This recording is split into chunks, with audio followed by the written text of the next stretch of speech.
Hi everyone! Welcome back to my channel. Ayan, for today's video guys, so gusto ko lang magbigay ng update sa inyo kasi exactly 2 years na bukas yung aking ilong. Yung aking nose rhinoplasty by Doc Pua sa Prime Aesthetic. So marami kasing tatanong kamusta na daw ba yung ilong ko. Ready na lang ako ng mga questions para yun na lang sasagutin natin. Pero kung wala naman din yung gusto nyo itanong, pwede nyo naman din i-comment. So yun, makulit tong aking alaga. Aray ko. So let's proceed guys. So yung unang question is, bakit nga ba ako nagpa-nose job? Sino ba naman hindi may insecure kapag ganun yung itsura mo tapos nagso-social media ka pa? Tapos hindi rin maiiwasan, syempre na insecure ako sa mga sa mga kapatid ko kasi magaganda yung ilong nila, nagmana sila sa father ko. Pero hindi naman din ako magtataka kasi ang yung ilong ko is naman ako sa mother ko. Mother ko medyo pango, tapos yung tatay ko naman is matangos yung ilong talaga. So yung mga kapatid ko doon nakuha, and then ako lang yung anak ng nanay ko. Ako lang yung legit na anak niya. Dahil gusto ko rin mabago yung itsura ko. Yun talaga yung pinaka-insecurity ko sa katawan ko kasi yung ilong ko. Question number 2, so ilang months mo ko pinag-isipan? Actually, matagal ko na ito pinag-iisipan. Problema nga lang is yun, yung pera, syempre, yung pambabayad. Hindi naman biro-biro din yung magagastos mo pag nagparay ng plastic ka. Kaya nga nung nagkaroon ako ng chance na matry yung Hiko Nose, nagpa-Hiko Nose muna ako. Kasi lang siya, di ba? May promo nun 8,000 lang, makakapagpatangos ka na ng ilong. So, tinaray ko muna yon bago ako nagpa-silicone. Kung meron naman kayong budget, makakapag-ipon kayo at gusto nyo rin magpa-enhance na ilong, doon na kayo sa diretso na kayo, silicone or Gorotex Rhinoplasty na, kaysa magpa-Hiko Nose pa kayo. Hindi naman siya permanent kasi, rin siya, bumababa din kapag mga ilang buwan. Sayang lang din yung pera na binayad nyo. Kaya hindi ko na ginawa ng vlog yun kasi parang hindi ko naman din nagustuhan. Tapos hindi naman ganun kaganda din yung kinalabasan. Kung ako nag-go dito sa rhinoplasty, nag-research muna ako, nanood muna ako ng mga YouTube videos, nagbasa ako ng mga reviews. So yun, bago ako nag-decide kung silicone, kasi yung Gorotex hindi ko naman kaya, 100,000 plus, hindi ko rin kaya. Kaya sa silicone lang talaga ako babagsak. Nalaman ko yun na yung pinsan ko is nagpa-ano rin pala doon, nagpagawa kay Doc Pua. Pinasali niya ako sa page ni Doc Pua, andun yung mga nagpagawa na. Nagkaroon ako ng lakas ng loob na magpagawa na. Inquire na ako, nalaman ko yung presyo niya. Lang 30,000 siya kapag virgin nose. Kaya nga lang, nagpa-Hiko nose na ako. May revision na yon. So, kailangan ko magdagdag ng 10K. So, meron naman ako na ipon. Actually, yung ipon ko na yun, pang Hiko nose ko rin talaga yun, pang pang revise.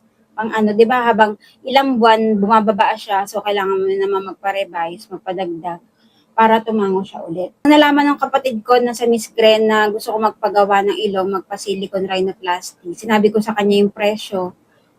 Sabi ko, hindi ko pa kaya kasi kulang pa yung pera ko. Ayun, sabi niya, na lang, sponsor na lang daw niya yung 10K na kulang.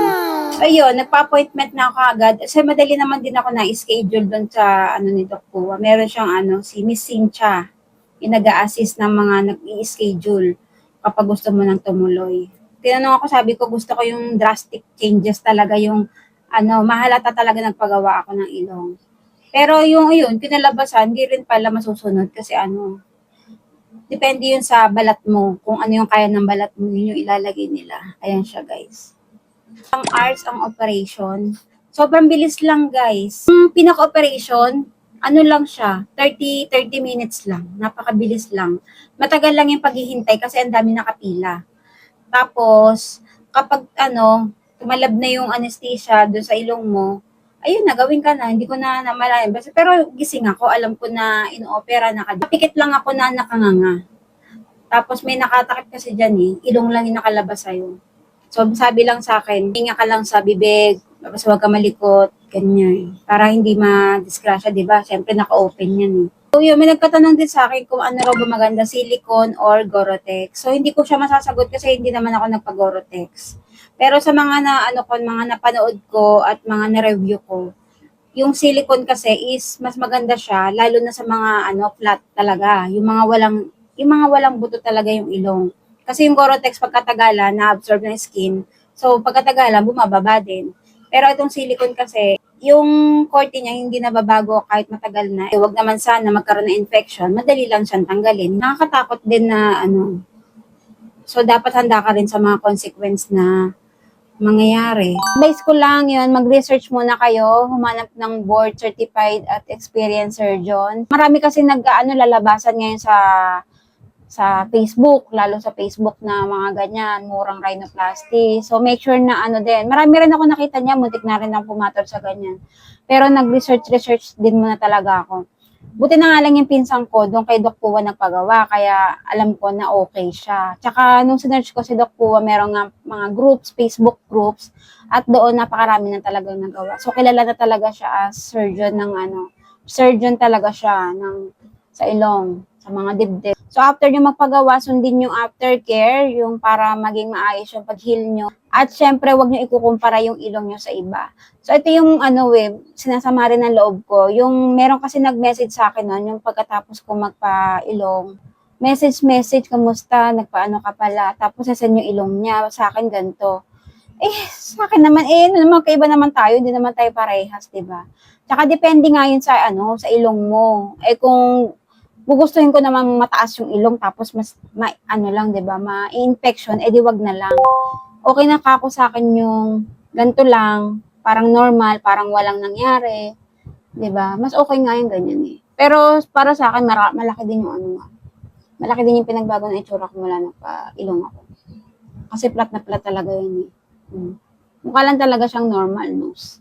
Lalo na kapag hindi niyo ako kilala na kung ano itsura ko dati. Marami rin nagsasabi sa akin na mas tumangos pa siya ngayon. Lalo na yung mga nakakasama ko talaga. Parang pansin na pansin talaga yung ilong ko ngayon na mas tumangos pa siyang tingnan. Pero pag sa sarili ko, parang wala lang talaga. Parang feeling ko hindi siya ganun.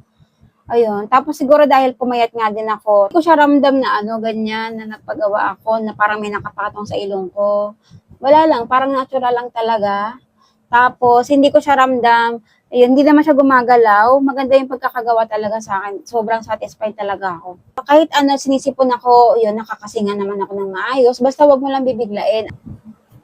Ayan siya. Ayan yung ating, side view. Side view sa kabila. Dito. Nose, taas. Tapos dito. Sa baba. Ito yung pinakagusto kong tinitingnan, guys, yung pag nakaganyan. Kasi gusto ko yung dito niya yung tip. Meron din pala nagtatanong sa akin kung pwede raw ba magsalamin. Yes, ang dami kong salamin, guys, lalo pag napo-computer ako. Okay naman siya, lagyan ng salamin, ganyan. Kahit yung gantong salamin, pwede. Tapos kahit yung ganito. Ayan, pwede rin yan. So, sinare ko lang sa inyo kasi nga 2 years na tong ilong ko. Baka may mga nagsa-search dyan na gusto rin magpa-enhance ng ilong.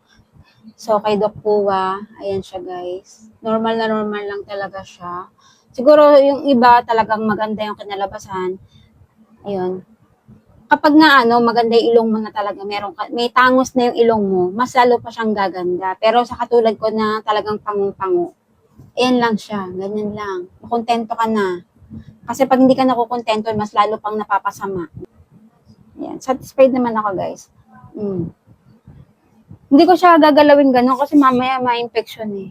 Ganyan lang, pakita ko lang sa inyo siyang ganyan. Ayan, nahawakan ko siyang ganyan guys. Ayan. Diba? Kapag naman, gusto nyong cotton buds lang yung ginagamit ko, panlinis, ginaganyan ko lang siya guys. So, ganyan. Ayan. Dahan-dahan lang, siyempre, wag bigla. Kailangan din maingat din talaga tayo. Kasi nilagay lang yun dyan eh. So, kailangan talaga natin siyang ingatan. So, lahat naman tayo may kanya-kanyang desisyon sa buhay. Importante, ginawa ko to para sa sarili ko at masaya ako sa naging desisyon ko. Wala akong pinagsisisihan sa kung naging desisyon ko. Mas tumaas pa yung confidence sa sarili, guys.